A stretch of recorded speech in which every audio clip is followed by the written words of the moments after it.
sûr, est très spécial, puisqu'il constitue une menace très importante et un défi pour la santé publique.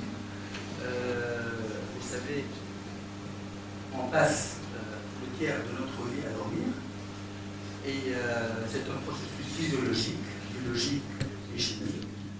Un bon sommeil est très important associé à la nutrition et à l'activité physique.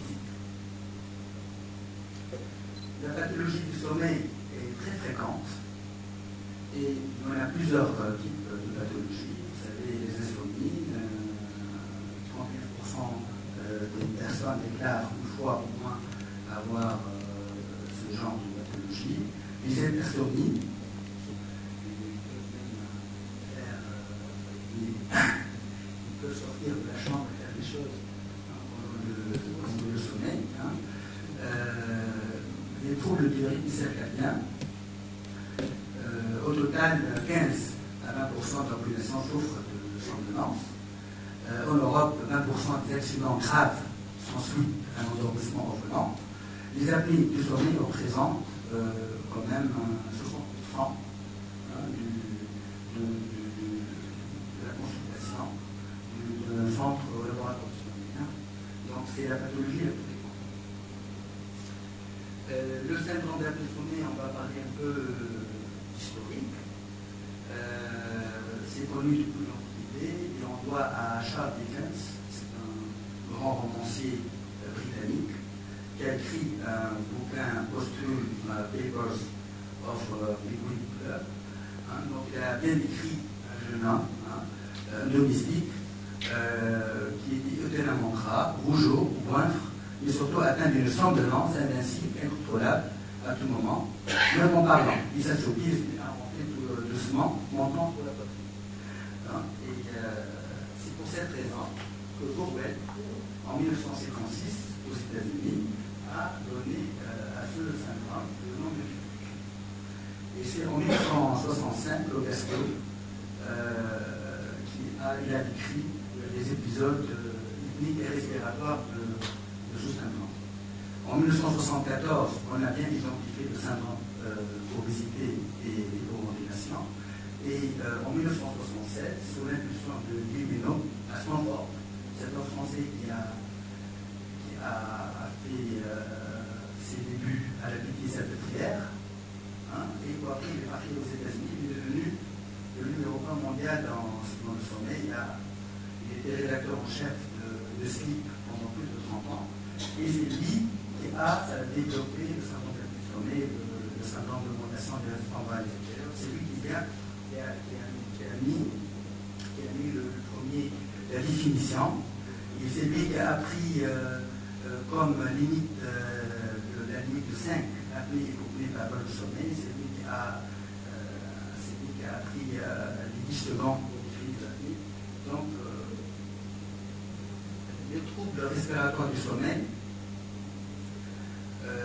ça englobe plusieurs entités. Vous savez, le SAS n'est pas le seul. Il existe d'autres entités qui vont entrer la PCO. Avec le SAS, on va définir le syndrome. Le Chien-Stokes, qui est surtout fréquent chez les insuffisants cardiaques. Le syndrome d'apnée centrale du sommeil.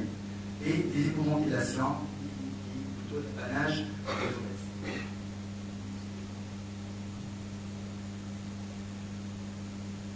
On va essayer de définir tout d'abord l'apnée. Donc l'apnée, c'est une interruption du débit cardiaque au moins de 10% par rapport à la référence, et pendant une durée de 10 secondes au minimum. Les différents types d'apnée, il y en a 3. L'obstructive, c'est la persistance des torts respiratoires, les personnes continuent à devoir respirer. Centrale, donc le cerveau ne donne pas l'impulsion de la respiration, mais c'est l'arrêt de tout effort respiratoire, mise des buts centrales, et ça finit comme obstructif. Donc on voit un peu comment ça se passe.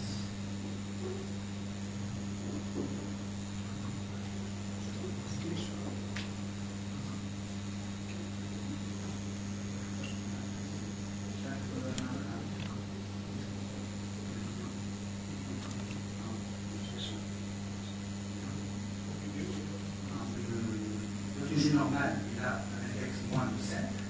Pourquoi on a fixé le nombre de 5? Parce que la première série de Guilleminot, à partir de 20 patients, il a constaté à plus que 5. Donc les syndromes trisomie peuvent intéresser aussi bien les adultes que les enfants. Il y a aussi à côté le syndrome de la trisomie centrale, des syndromes d'hypoventilation, d'hypoxémie au cours du sommeil. Il y en a des idiopathies congénitales et aussi de causes médicales secondaires et de maladies du parenchyme pulmonaire, pathologie vasculaire, obstruction des voies aériennes inférieures, pathologie neuromusculaire ou de la paroi thoracique et troubles respiratoires non spécifiques. Le syndrome d'apnée de sommeil est défini par le syndrome d'apnée de sommeil obstructif et les syndromes d'apnée centrale. Et auparavant, on parlait d'un syndrome d'augmentation des résistants des voies aériennes supérieures. Maintenant, ils sont inclus dans le sommet et dans le syndrome d'apnée de sommeil. Donc, la définition des hypopnées, c'est une diminution franche d'amplitude du signal du débit ou du volume du débit, plus de 50% par rapport à la référence. Donc, on prend les 2 minutes pendant l'enregistrement et on voit comment la personne respire. Et lorsque le débit diminue de plus de 50%, on appelle ça niveau. Ou bien, moins de 50%, mais associé à une désaturation de plus de 3% ou un micro-éveil. Ou bien une diminution d'amplitude de plus de 30% de la motilité thoraco-abdominale associée à au moins une désaturation. Pendant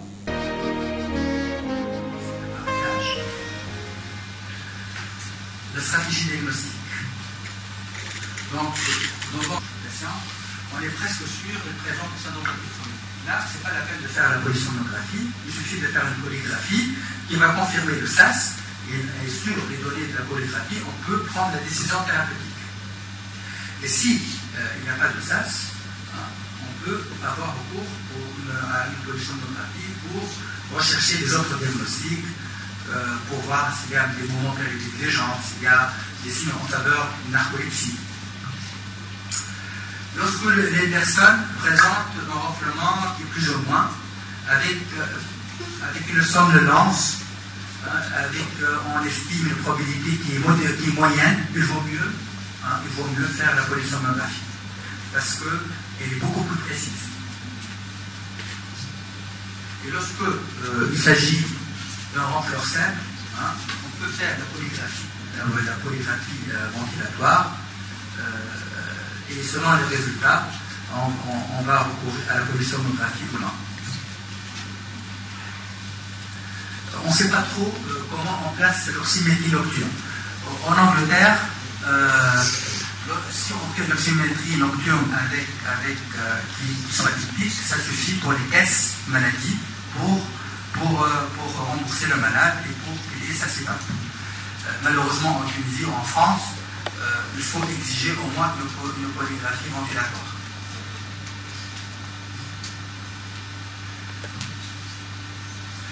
Si on essaie d'évaluer la polygraphie par rapport à l'équation, parce que pour vous c'est très important de savoir si vous demandez une polygraphie ou une polysomnographie. Est-ce que c'est fiable? Donc la polygraphie, c'est un examen qui peut un peu sous-estimer le trouble. Lorsqu'il s'agit d'un patient évident, lorsque le score est très important, il n'y a aucun problème. Mais pour les patients moyens, il peut sous-estimer. Pourquoi? Parce que tout simplement, lorsqu'on prend l'index d'apnée tournée, c'est par heure de sommeil. Parfois le malade ne s'endort pas, il passe il y a beaucoup de veille intrasommeil. Là, lorsqu'on fait le rapport, par rapport à tout l'enregistrement, on va trouver un rapport biaisé avec un index qui est petit. Lorsqu'on voit la sensibilité, donc c'est moyennement sensible, puisque la sensibilité est évaluée aux alentours de 65%. Par contre, la spécificité, lorsqu'on vous dit une personne présente un syndrome d'apnée de sommeil, c'est sûr qu'il y en a un. De façon générale, de façon générale, ça sous-estime. Et le problème, c'est qu'on exige en Tunisie, pour que le patient peut avoir recours à la machine municipale, on exige un index supérieur à 30. Parfois, pendant la polygraphie, on trouve un index à 25, à 20. Hein, et on risque de sous-estimer le trouble. Donc, il est recommandé, si on trouve un syndrome d'apnée modéré, et avec une clinique ou bien avec des facteurs de comorbidité importants, une personne qui présente un terrain cardiovasculaire important, il vaut mieux avoir recours à une polysomnographie. En France, la prise en charge de traitement municipal, il est assuré chez les patients qui présentent une somnolence du lion, au moins 3 des symptômes suivants: ronflement, céphalie matinale, vigilance réduite, trouble de la libido, HTA, nocturie, associé à un index d'hypopnée supérieur à 30, ou bien, s'il est inférieur à 30, il faut qu'il ait un index de micro-RV supérieur à 10. Bon, pour nous, on n'exige pas tous ces signes cliniques, mais par contre, on ne prend pas les patients qui présentent un index d'hypopnée inférieur à 30, même s'il a un index de micro-RV très important. Et je peux vous assurer qu'on est très chanceux par rapport à nos voisins, parce que ce soit en Algérie ou bien en Libye, ils ne prennent pas en charge la SIDA. Donc on a quand même, et en plus, c'est en partie remboursé par la sécurité sociale, et pour les gens qui présentent un PCI 0,5, donc un problème de cardiovasculaire, l'exploration est remboursée à 100%. Donc on a PCI du trouble cardiaque. Donc il faut le savoir, hein, il ne faut pas hésiter à renvoyer les patients qui présentent un problème d'HTA, parce qu'on suspecte chez lui un syndrome d'apnée du sommeil, chez le médecin, il va être de façon remboursé à 100%.